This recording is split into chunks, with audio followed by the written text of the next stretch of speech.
Alright, it looks like we're good. Hey everybody, it's Keith Gaming Around. I'm back with another episode of Dream Daddy. So, we're gonna meet Hugo, my favorite dad. Sorry about that rustling, I was readjusting my mic. Alright, I checked my watch, and I'm relieved to see that I'm only 2 minutes late. Wait, was it room 103 or 108? I spot a youth standing at his locker, and I approach him for help. Excuse me, do you know where Mr. Vegas' classroom is? The youth turns around and looks at me up and down and with heavily lined eyes. Oh, this edgelord. Come on, kid, I'm late for a meeting. Mr. Who? Mr. Vega. I don't know. Have you tried the exit? Okay, wise guy, are you gonna help me or not? Fine. Up those stairs and to the left. Can't miss him. I head upstairs and walk around, unable to find Mr. Vega's classroom. After a couple minutes of searching, I head back downstairs. That punk youth sent me on a wild goose chase. I get back to where that low-rent Gerard Wade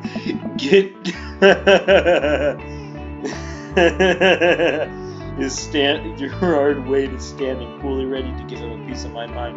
Then suddenly a head pops out of the classroom next to his locker. Oh. Lucian, don't you have a third period to get to? My daddy. Fine, Mr. Vega. Wow. Now I'm officially 10 minutes late. I glare at him as he walks by. We are not cool. You must be Keith G.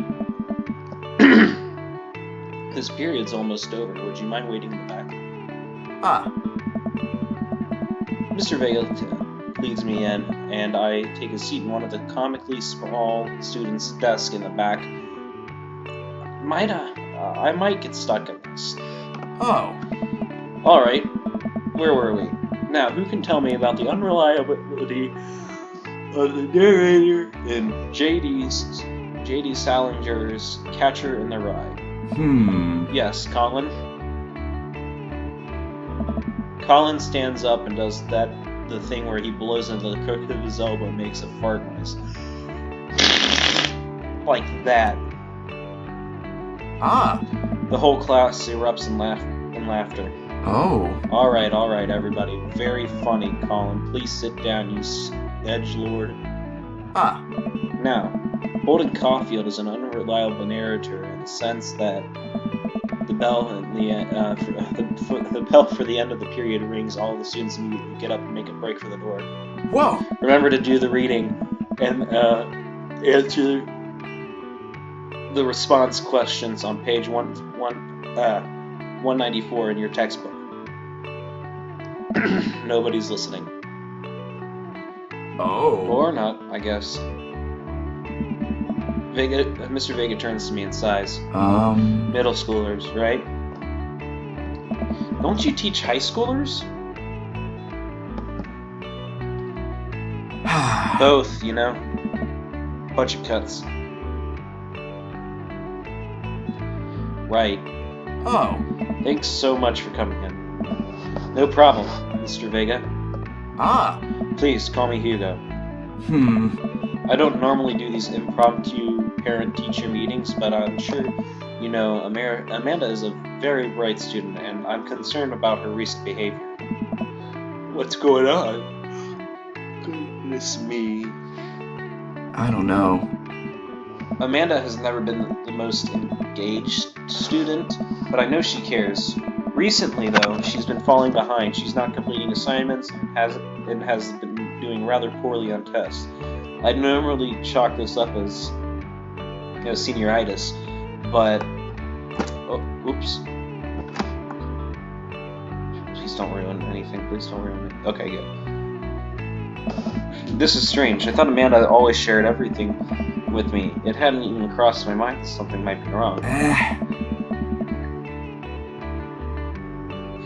I just wanted to ask is everything okay at home? Well, I know she is not fine. She's my daughter. She is not fine. I'm not fine. She has a tendency to bottle things up. I haven't anything noticed different about her, but she always seems fun and a happy face no matter what. See if you're able to, if you can talk to her about it. I know she values you a great deal and would appreciate your guidance. If she keeps heading down this road, I know how important art school is to her, and I would hate to see her miss out on scholarship money that she clearly deserves. I'll make sure to talk to Amanda. Thanks for letting me know, Hugo. Anytime. On my way out, I stopped and thinking for a moment and turned to Hugo. Hey, Hugo? Yes? Did you ever catch that ride? God.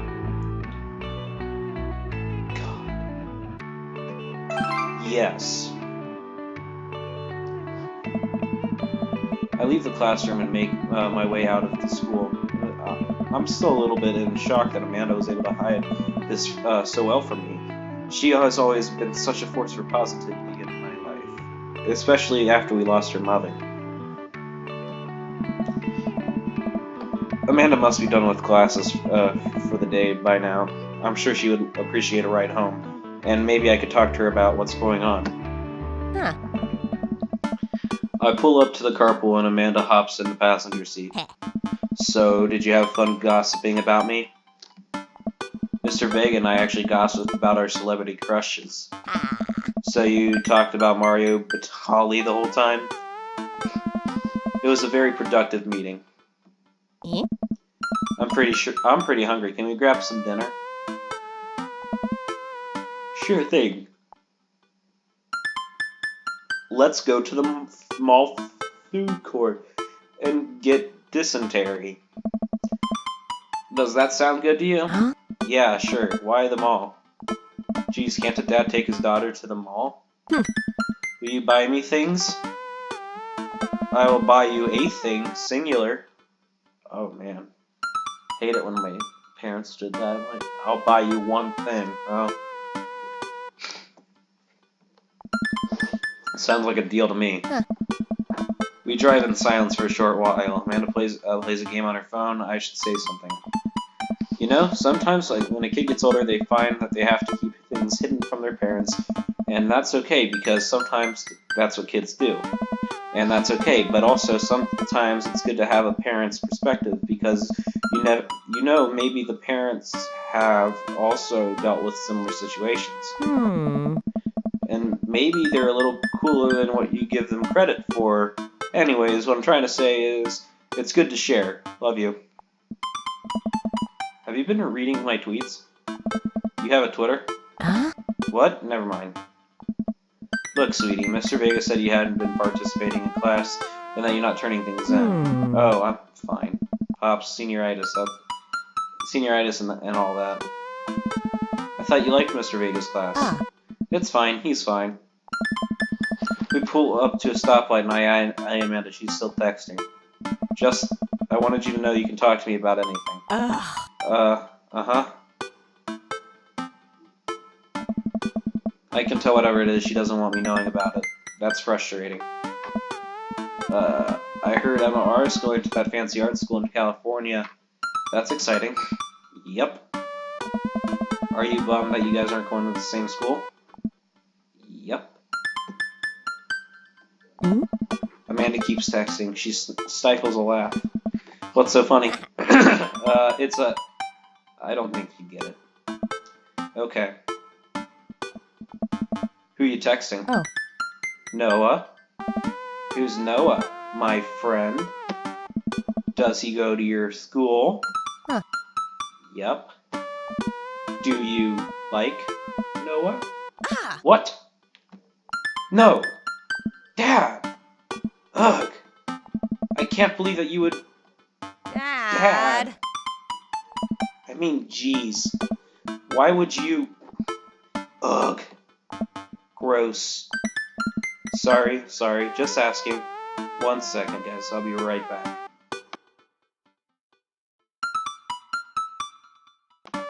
Alright, I'm back. Sorry. Just asking. Dad, he's just my friend. Guys and girls can be friends. He's my friend. Okay. Jeez. This is going well. Well, oh, she's blushing. She likes him.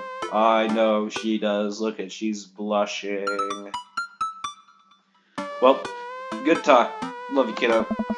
She leans forward and turns up the radio. I guess the conversation's over. To the mall, then. The Knights of the Round Table. Da-da-da-da-da-da. We arrive at the mall. A big indoor shopping center with a couple different floors. It's kind of dead, but that doesn't stop the mall security guard from yelling at a group of loitering teens. What are you in for? Loitering! It's the most pointless crime. Let's eat something disgusting for dinner. Hell yeah. Language, Missy. Heck yeah? Better. We approach the food court and evaluate our options. There's greasy restaurant after greasy restaurant. My heart burns just looking at the menu. Nobody looks happy to be here. What are you in the mood for? Bread dipped in sugar? Bread with cheese on it? Or do you want me to inject some fat directly into your bloodstream?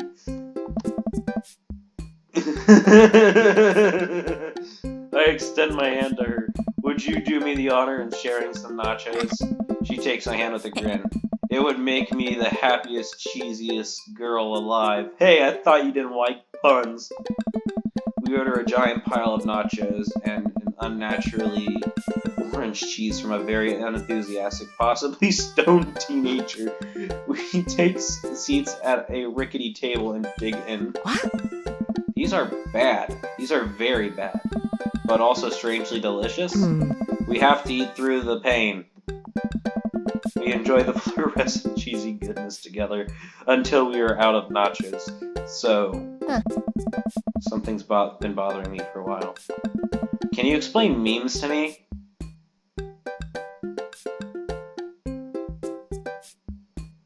Kazoo! Okay. Which meme? All memes. Dad! Amanda sighs deeply and places her head in her hands. Ugh. That is complicated. See, memes are an inside... See, memes are an inside joke shared by a bunch of people that get less funny as the more people do it. So the problem is that by the time the meme gets to you, Dad, all of us youth have already done the joke to death. Aww. And what's worse than that is that movies and TVs and video games will try to jump on the meme train, but just based on how long it takes to make them, the meme will be long dead by the time it comes out, so it just dates it and it isn't funny. Oh shit, what up? Dat boy. Bring Dat boy back. I'm ashamed of myself. Bring Dat boy back. I miss Dat boy. Please, somebody bring Dat boy back. Ugh. Dad, please. Huh. Anyways, changing the subject. Where to now? Want to go to that goth store? What?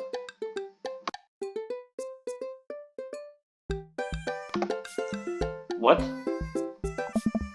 You know, the one that's all black and tries to establish itself as an anti-establishment despite being an exact representation of the establishment? I don't know what store you're talking about. You know, the one where you can buy chain wallets, and it's basically an assault on the people who fought so hard against in the punk and hardcore movements of the 70s and 80s? Dude, you gotta be more specific. The one you threw up in that one time. Oh, that one! Amanda runs to the store with me trailing behind her. She makes a beeline for the back. Hey! There it is, you can still see the outline, kinda. I'm so... proud? Speech! Amanda. Hey! Speech! Alright, I'll do it if you stop chanting. Ah. Amanda stops immediately. I clear my throat.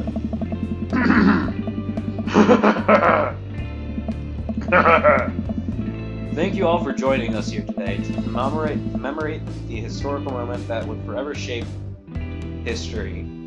On a day very much like today, some 5 years ago, our very own Amanda Ann Ram Amanda Ann Ram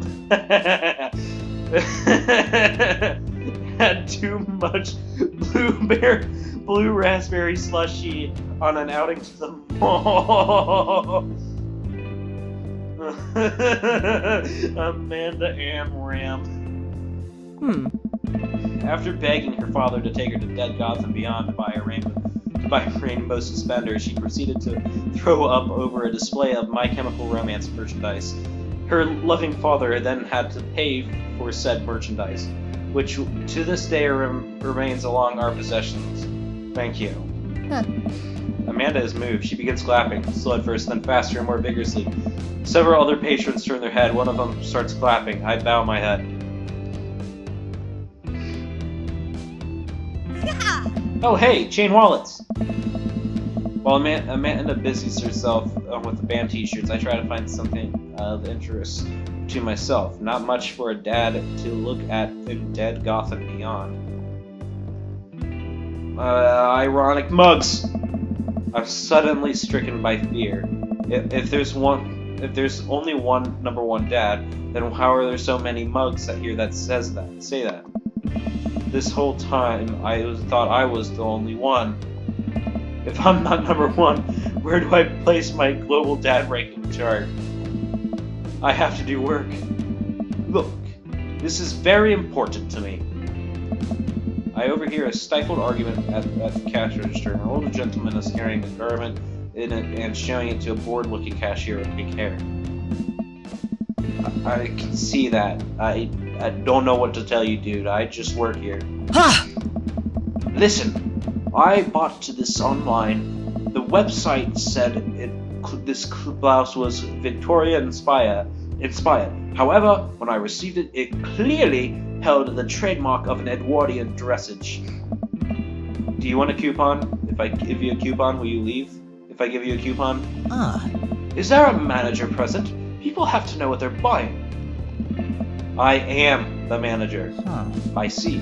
Well, it would seem that I have outstayed my welcome. Good day, shopkeep. Your superiors will receive a strongly worded letter by post. Whatever, dude.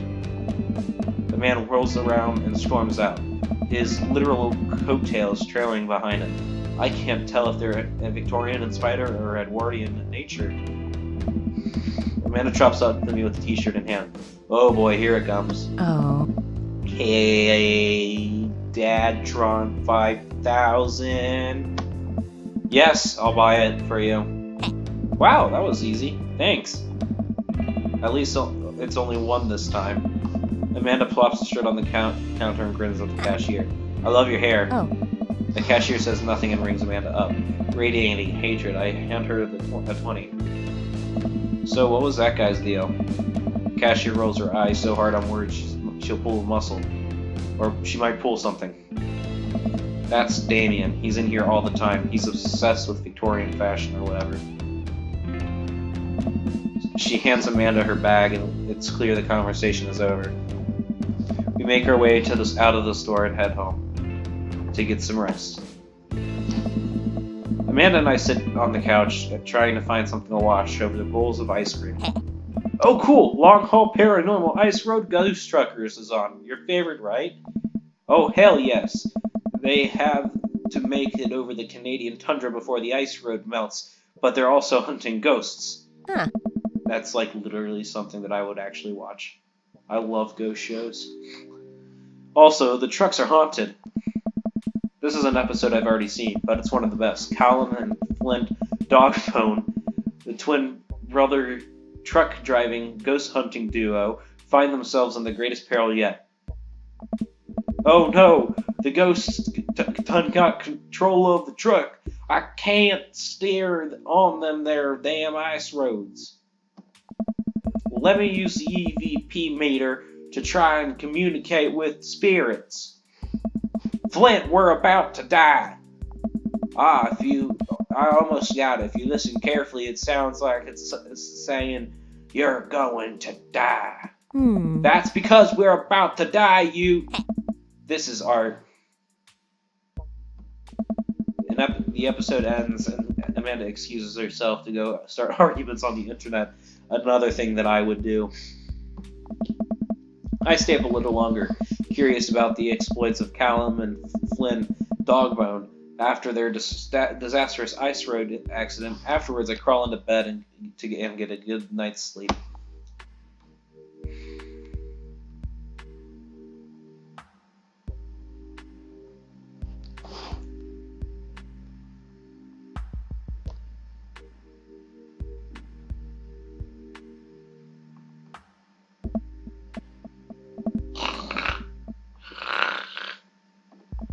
Morning, sleepyhead.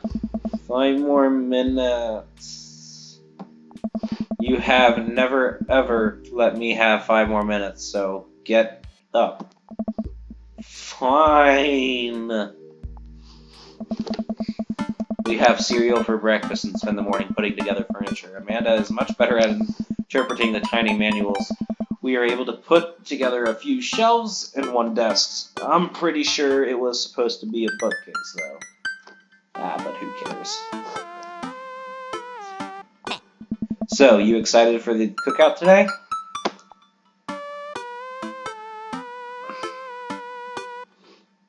I mean, if there's any food at an event, if someone says, hey, we're having a party, and there's going to be food there, I'll be like, I'm definitely going to be there, just for the food. I'm all over those terrible store-bought sugar cookies that everybody brings to parties. Yeah, those are bad. No, they're not. Those things are delicious. Which means they're more for me.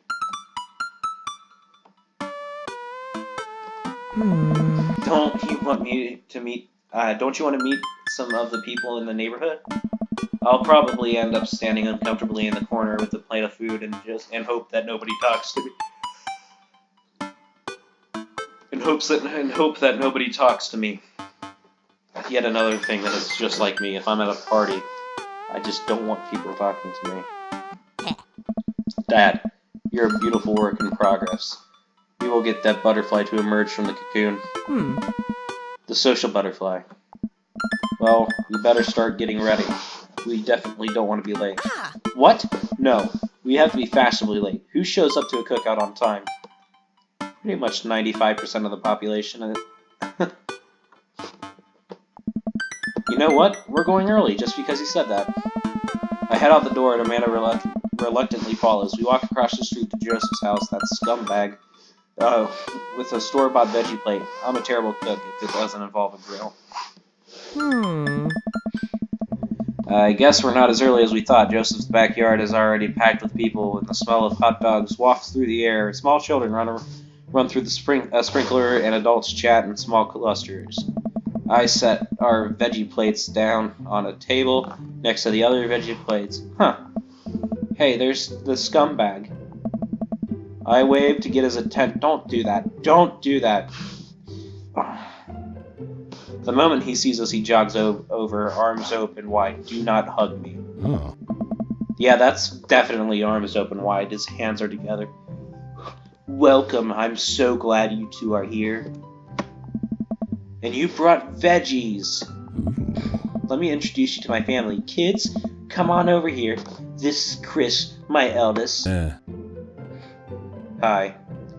Boy, you look like a whole ball of joy now, don't you? Holy crap. What do you do? He doesn't look like he wants to be here anymore. Do you want to live on this planet any longer, Chris?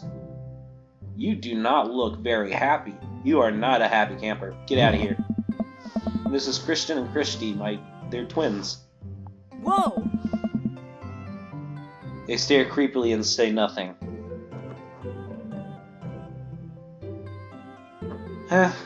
Shining. Then, of course, there's our youngest, Krish. What the fuck? Wait, where is Krish? Maybe Mary put him in his crib. Oh, and how could I forget my lovely wife, Mary? Joseph pecks her on the cheek. She smiles. Ah, Mary, sweetheart, did you put Krish to bed? I'll have to go look for him. What? You'll have to... Yeah. The scumbag takes a moment to and regains his composure. Oh. Mary, this is our new neighbor, Keith G., and his daughter Amanda. I'd shake your hand, but I have a glass of wine that I need to tend to. I love her. Nice to meet you, Mary. Charmed. Well, I have to go over there now. My wife's has a wonderful sense of humor, but please, you two enjoy the barbecue. All the guys are really excited to meet you. Here, let me introduce you around. This is Robert. He lives just across the way. A haggard man nursing a glass of whiskey eyes me up and down. Hey, I'm Keith G. It's nice to meet you. He takes a long swig of his drink. Charmed. Hey. Keith G. and his daughter just moved in next door. Cool. If you ever need recommendations on where to get drinks in this town, Rob is your man. I told you not to call me Rob. Oh, Kirk Douglas! Right, got it. Robert ambles away without saying goodbye. Bye, Bobbert. Hey. He's not really a people person. Wow, I think I've actually met everybody else. Oh. Great! I bet you're excited to get to know everybody better. Hope you both enjoy yourselves. Get out of here. Amanda and I mill around and try some of the food. And try some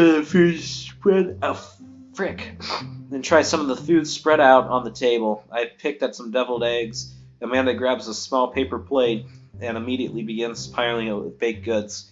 Me. This girl is me. Ugh.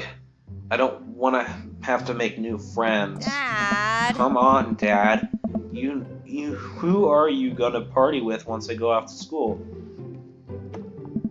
But I don't want to have to do pleasantries. I hate doing pleasantries.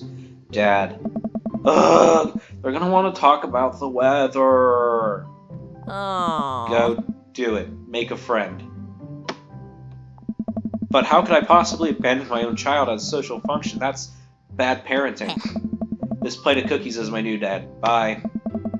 Amanda shoves me into the center of the yard. Well, here goes nothing. I look around the party and am surprised to see some familiar faces. Isn't that the barista from the Coffee Spoon? Hi, Matt. What a cool guy, and mysterious. Didn't that guy throw a frisbee at my head? Isn't that the guy who was throwing a fit in Dead Gotham Beyond? Isn't that Amanda's teacher? Hey, I know Craig. What's up, Craig? Hi, Craig. But wait a second. All these people live in our cul-de-sac? That can't be right. I better do some investigate. I better investigate. Talk to Robert about... Burger time! No, I'm not gonna do it. Because I know that skips all over that. So we're not going into burger time yet. We're gonna go to Robert and Brian first. I glance across the yard and notice Robert and Brian's chatting over drinks. Man, I don't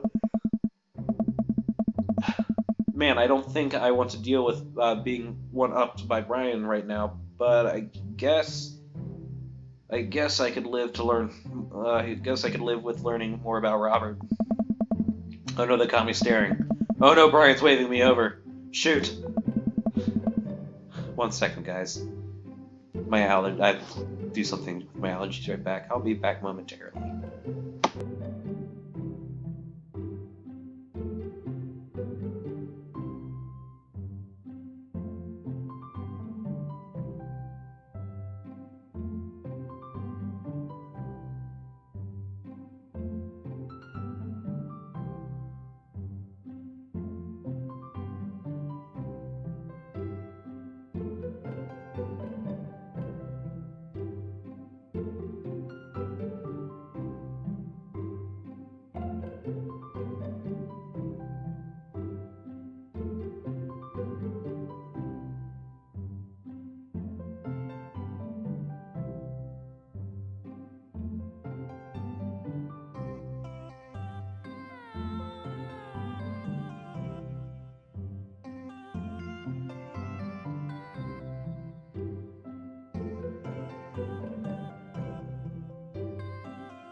Alright, sorry about that. Probably won't be the first time. I probably won't be the last time I do that.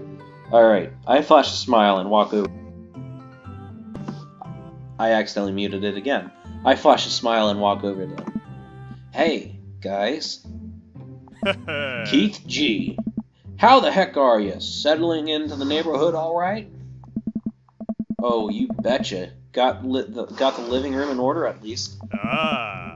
That's great to hear. I've been doing some living room work as well. Finally got that 50-inch in there. The game... Hey, everybody watching, you just lost the game. I lost it as well, so it's alright. Looks great in high def.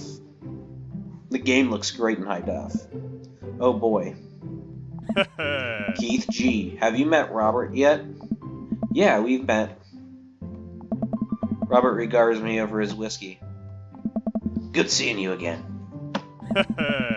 We're just, I'm gonna try to give everybody voices, because this one thing of me, I'm going to college for animation, but another part of me wants to at least get a side job as a voice actor, so I gotta start somewhere, right? We're just talking about the most recent camping trips. Spending a night out in the woods with Daisy and Maxwell. She's definitely an outdoorsy one. Even caught her first fish. Huh. It's good to see you taking your daughter out like that. I bet she loved it. Oh. And it's great that she loves the outdoors. Mine loves being inside. Me. Brian raises his eyebrow at me. Being inside, making art. She won a local competition for art. Yep. Hmm? Did I put that on too strongly? Robert stares at me blankly for a second. Anyways, Really? I haven't gone camping in years. Not since the last time. Same here. Well, things can change once you have Wait, what happened last time? Robert takes a long sip of his whiskey. Well, old Johnny Boy and me were going to the back country. Johnny Boy's a strong kid. Met him back in my army days. Comes from Kansas. They built him strong. They built him tougher out there. Anyways, things go south pretty quickly. Johnny Boy breaks his ankle, and the rope bridge snaps. Well. Look at his face. His Yeah, you can see the bone popping through the skin. Johnny Boy's screaming now, crying for his mama, losing blood. We're 2 days out from the next living soul. Here I am with my old friend, bleeding in front of me. I'm able to dress the wound, but I got a fireman carry a 180 pound man over some of the toughest range I've ever been in. Hmm. I won't lie to you. There's been some moments during those 2 days where I thought about leaving old Johnny Boy, but you build a bond with your brothers in arms, and that bond never breaks. I got that boy back to civilization, but I lost some of me out there. Hmm. I guess that's camping for you. Brian and I stare in disbelief. Robert takes another long sip of whiskey. I'm just kidding. My friend John and I were inner tubing down the river, and he lost a flip-flop. It's that kid. Yeah. Brian and I laugh nervously. Huh? Or am I kidding? Hmm. Brian and I tense up. Hey. I'm kidding. Ah. Phew. Amanda and Daisy barrel up to us, laughing. Daisy is holding a paper plate in front of her like a steering wheel. We gotta get off this haunted truck. Oh no! The ghost locked the doors. Yeah. Quick, hit the emergency escape button. But trucks don't have emergency escape buttons. Hit the brake, I guess?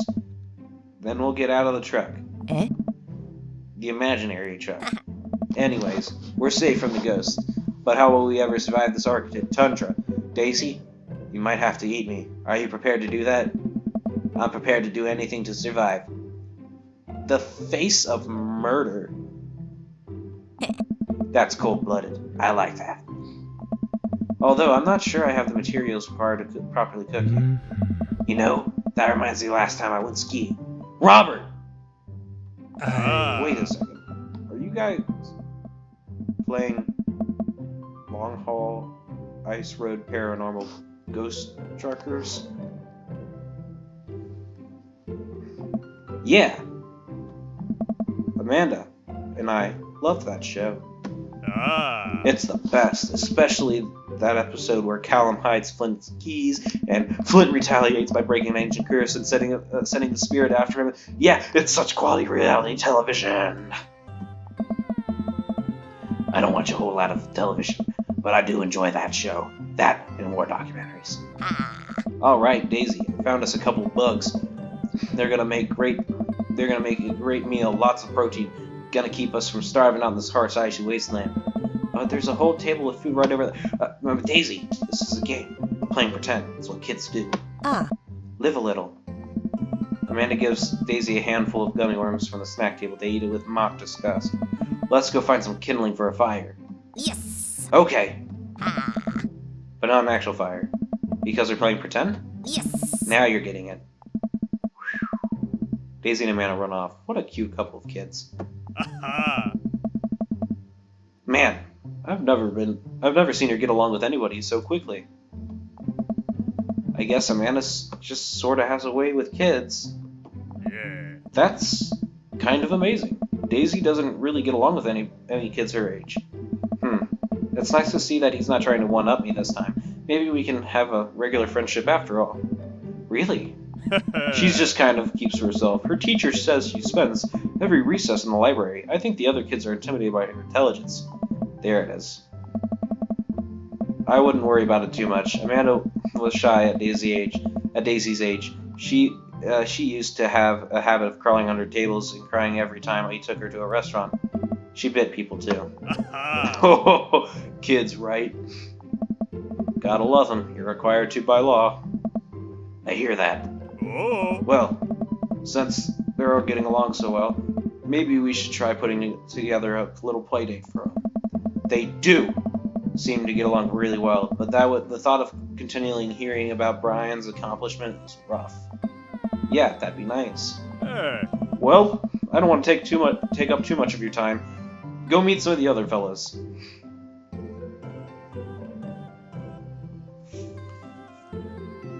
My two least favorite dads.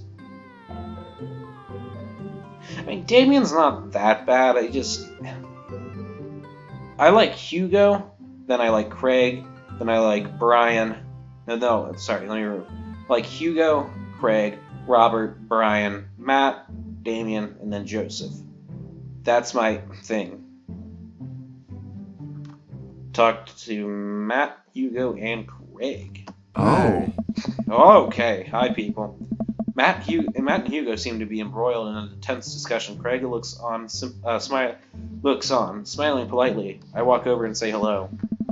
Well, I don't think it's fair to try to compare two art movements like that. Periods in art only exist because they're unique and a unique byproduct of the social and political climate of the time and place, and to try to take something like that and say Rococo period I read that wrong. And to try to take something like and say the Rococo period and compare it to the postmodernism in America, you're completely disregarding the context of which the work of art is created. Matt and Hugo seem to be busy talking about that they don't notice me. Craig leans in. Dude, I have no idea what's happening.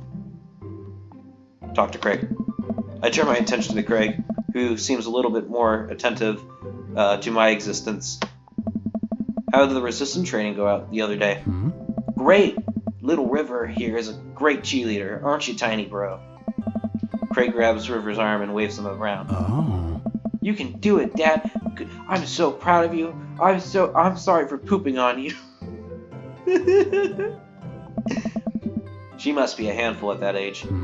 Oh, they always are. Bro. But it's so worth it.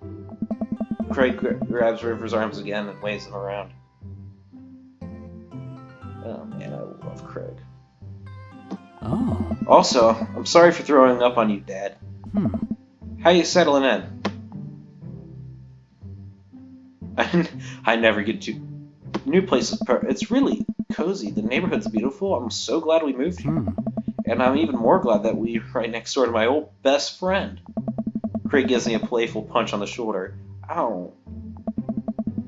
I remember that hurting less in the past. Oh. Sorry. Been doing push-ups and stuff. Keith G. How are you? How are you liking the neighborhood?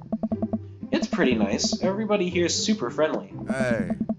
Seems like your daughter's fitting in just fine. Okay, bye, Craig. Matt points across the yard where Amanda, Daisy, and another young girl are playing. They're sitting cross-legged in the grass, picking weeds and weaving them into little flower crowns. It's pretty adorable. The girl I don't recognize jogs over to us. Hey. What is it, sweetheart? Oh, sorry. What is it, sweetheart? It's a flower crown. I thought you'd look cute in it. Hey. Well, there's only one way to find out.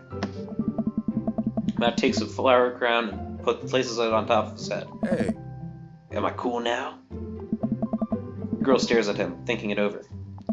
Nope. But you're slightly less uncool than you were before you put it on. Hey, dude. Hey, Keith G. This is my daughter. Hello. I'm Carmen Sita. Ah. Bye. Amanda comes over with Daisy in tow. Dad, look, I'm making friends. Are you making friends? You better be making friends. Yeah, actually, Amanda, remember you're the cool barista from the coffee shop and my old college friend and your teacher? Oh, hi, Mr. Vega. I didn't realize we were neighbors. Yes. Yes. Ray. Yup. You still gonna give me that overdue term paper? Oh. Great seeing you. Amanda finger guns her way out of the conversation like a champ. She learned that finger gun move from me. I'm very proud. Oh. She's definitely a charmer. Speaking of which, where did my son go? What? Hugo looks around the party. He must finally spot him because his eyes go wide. What? Ernest! Ernest Hemingway Vega, are you smoking? Ernest is holding a lit cigarette. Nope. I see Ernest across the way. He casually takes a long drag of his cigarette and then flicks it into a gutter. Unbelievable. Excuse me. Hugo marches over to Ernest, and I turn my attention to Matt and Craig. Kids, right? Hey. Man, I do not envy Hugo. The last barbecue we had, Ernest tried to shove a sparkler down the scumbag's pants. Wish he would have done that. Nearly burnt down half the yard. And the barbecue before that, he actually burned down half the yard. And then it spread onto my lawn and burnt down half of my yard too. Hugo walks up to us, practically dragging Ernest behind him. Hey everybody, sorry about that. Keith G, this is my son Ernest. Hello. Ernest, the true edgelord, looks away, sulking, his hands shoved deep into his pockets. Hugo nudges him impatiently. Hey. Nice to meet you, Ernest. What grade are you in? Does it matter? Ernest. Okay, I'm in 8th grade. God, are you happy now? I'm sure you were just dying to know. Yeah, good for you. Oh. Can I go now? I'm tired of talking to old dudes to blame my generation for the failing economy. Ouch. I don't know. Ernest! Oh yeah, because I'm totally embarrassing you! Ernest puts his earbuds in and then storms off into the corner. Well, that was certainly something. He seems pretty nice. Hugo puts his head in his hands and sighs. Oh. I'm so sorry. He's having a really tough time. As much as I want to be the cool dad, I have to be the authoritarian dad, and he clearly resents me for it. Nice. I mean, I think a dad and a teacher are about as authoritarian as you can get. Honestly, are any of us school dads? Is it even possible to be a cool dad? What? I'm cool as a cucumber. Hey. See, right there. You can't say that. Oh. My kids think I'm cool. But for how long, Craig? How long do we to be the cool dads? I don't know. I don't know. Oh! I think we have to accept the fact as dads, we've become the machine we once raged against, and accept our fate to unironically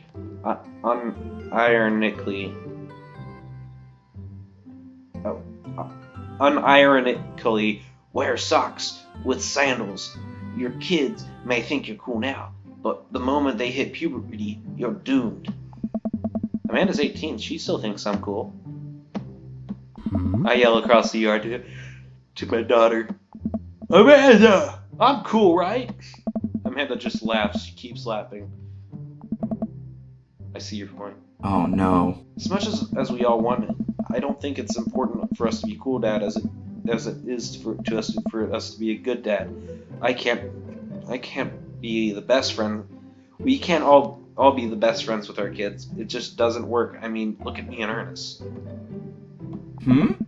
Our job as parents is to make sure our kids turn out okay. Yeah, you're right. But it'd be nice to have it both ways. Hearing these guys talk makes me think about my relationship with Amanda. We get along so well, but there might come a time where it won't be like that.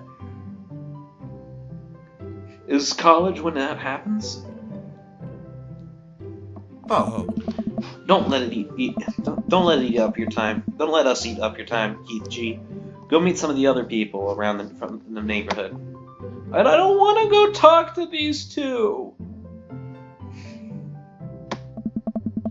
I spot the scumbag chatting with the guy from Dead Gotham Beyond by the grill. I wonder what they're talking about. I walk over to them. So I'm curious. Can you walk me through why you had your house painted black? Where do I even start? The house stays warmer in the winter, and it provides an artistic contrast to the rest of the neighborhood, and it complements the crimson interior perfectly. Yeah. It's definitely an interesting choice. How delightful! Thank you. I'm proud of my abode. Abode. Oh. Keith G. I was just having a conversation with Damien here about his aesthetic design decisions. I'll make this guy sound as much as a scumbag as I can. Damien regards me up and down with a warm but critical eye. How do you do? I don't believe I've had the pleasure. I think I saw you in Dead Gotham Beyond the other day. Damien's face turns bright red. I must apologize for my behavior on that day. You see, I take the goth lifestyle very seriously, and to be caught in a ruse by such a corporation as Dead Gotham Beyond was profoundly frustrating indeed.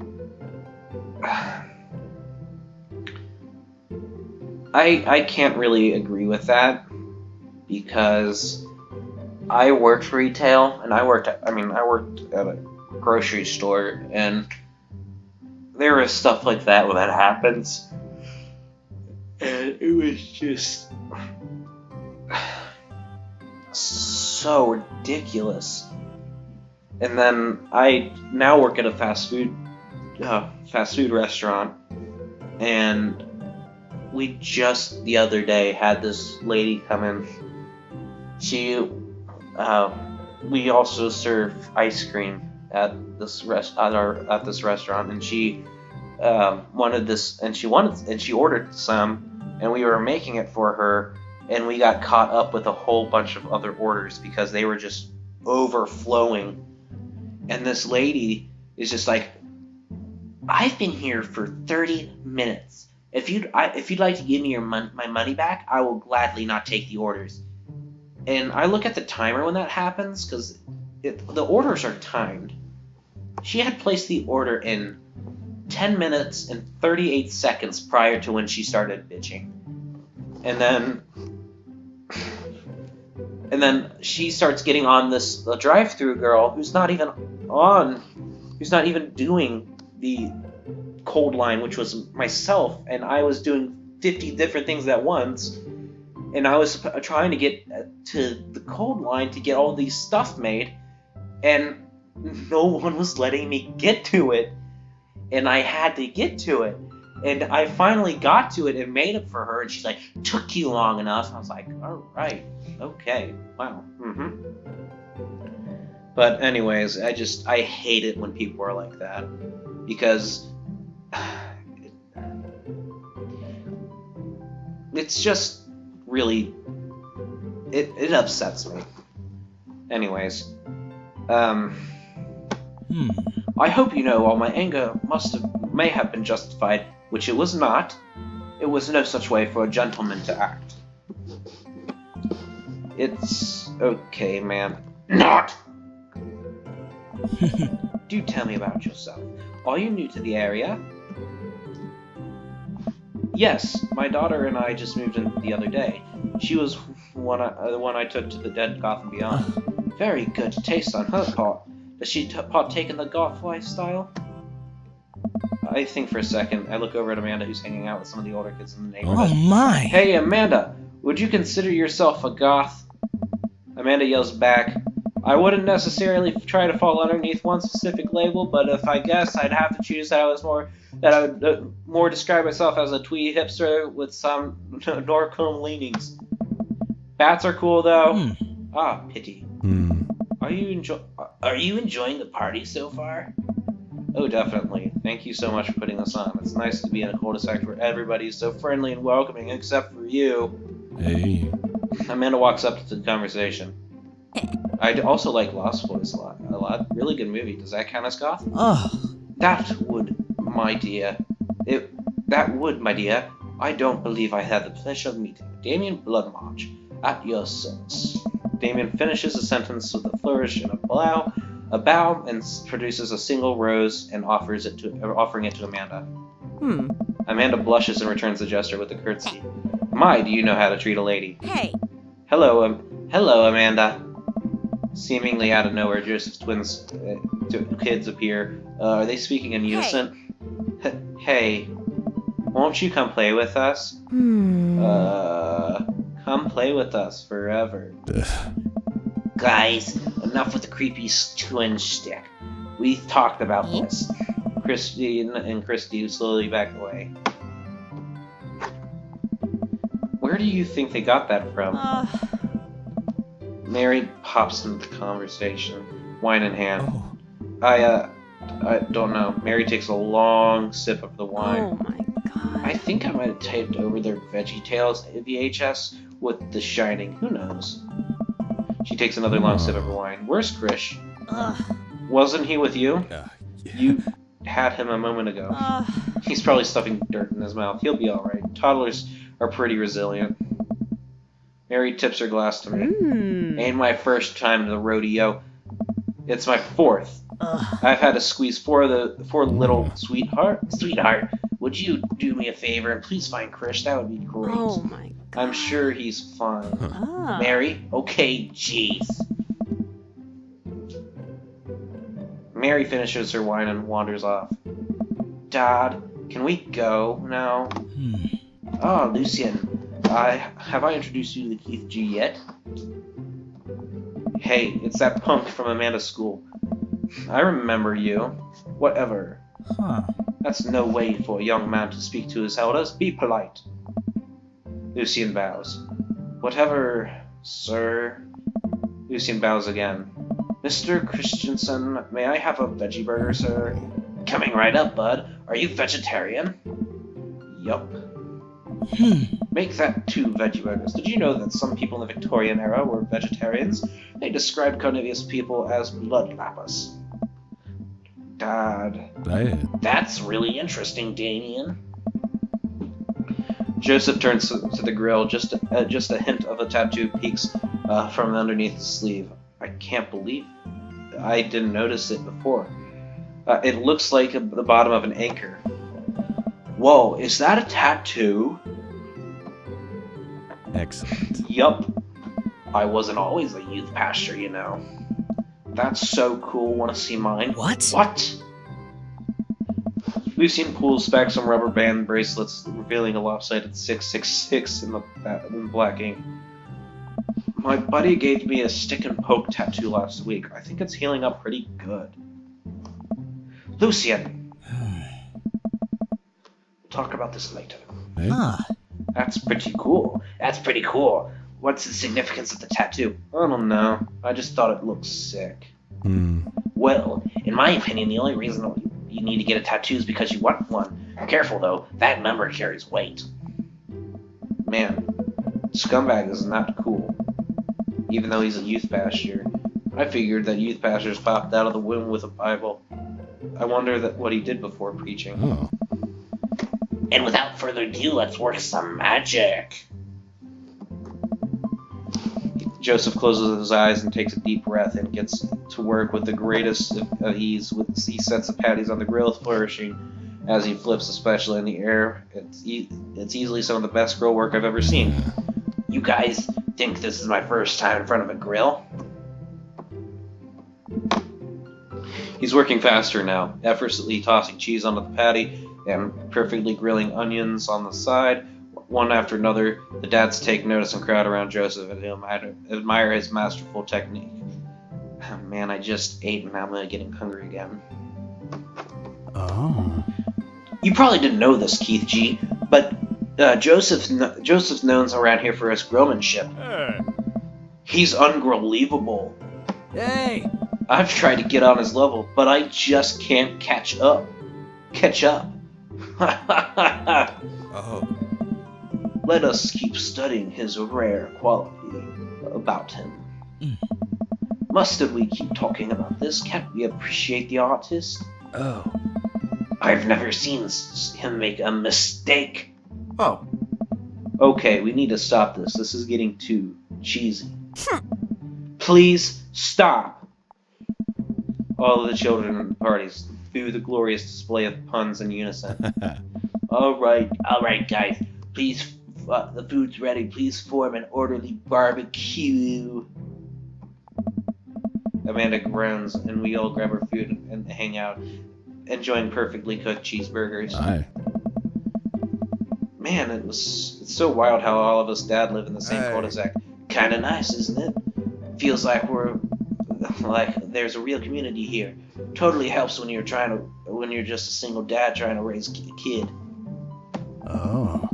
We're happy to have you here, man. I think you're gonna like this neighborhood a lot. Oh. Plus, Amanda seems to be getting along with the kids here. She decides to get into the babysitting game. She'll really make it killing. Hey, why don't you add us all in Dad Book? Dad Book? Yeah, it's a great social network for dads to keep in touch with each other. We're all on it, so if you ever need to reach out to one of us, it's the simplest way to do it. Huh. Sorry, I'm just an old-fashioned dad. Social media goes over my head sometimes. Don't worry, Pops. I'll help you figure it out. The rest of the barbecue goes smoothly. We all trade stories and drink beer as our kids play around the yard. Amanda breaks up a fight between Carmencita and those weird twins. I think they wanted her soul. Amanda and I walk back to our place as the sun sets over the neighborhood. Huh. Pretty fun party, don't you think? I felt like I was at a networking event. I'm gonna get LinkedIn notifications out of this. I just know it. You don't think that it's nice that people wanted to connect with you? Not when their affection jams up my inbox, metaphorically speaking. Well, hey, at least you got to meet some other cool dads. You should hit them up on Dad Book. Maybe I will if I ever figure out how social media works. I have a good feeling about this place. Me too, Dad. All right. Amanda and I arrive